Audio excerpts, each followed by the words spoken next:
So what is the thesis of Warner Brothers Discovery as why the $30 Paramount is not living up to what's been offered elsewhere? So what Warner Brothers is saying is they reviewed the Paramount $30 a share offer. It's the same offer that Paramount had offered them 2 weeks ago when the board already deliberated and decided to go with Netflix. And in some ways they're saying this offer, the tender offer, is worse than what was initially offered. The logic is they don't view it as certain as the deal they already have signed with Netflix. And part of that has to do with the fact that Paramount has lined up, okay, $54 billion of debt, but they also are going to need $40 billion of equity.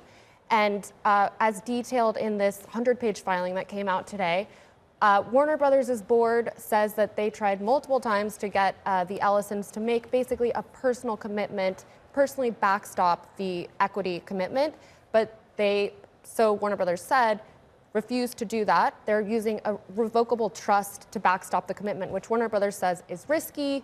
You know, assets could be moved in and out of it. What they want is something that looks a little bit more like what Elon Musk did in the Twitter deal, which, if you remember, helped Twitter close that deal when Musk tried to back out of it. I mean, fascinating that everywhere in our show, it's questioning of Larry Ellison's financing for various things at the moment, whether it's his son's bid for Warner Brothers Discovery or whether it's his financing for future Oracle data center leases.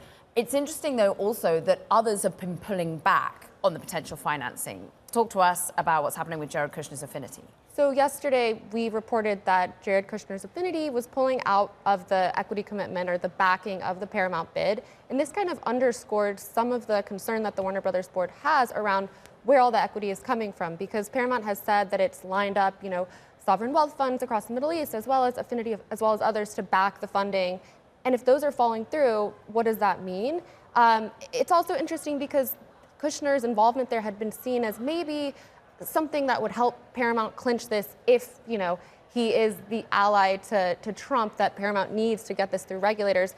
Without him there, I mean, it remains to be seen what that means. Warner Brothers has said that actually they view both the Paramount deal and the Netflix deal as on equal footing from a regulatory perspective. They say both can get through, and we don't see any, you know, marginal risk or difference between the two of them. And so it's kind of a moot point, I guess.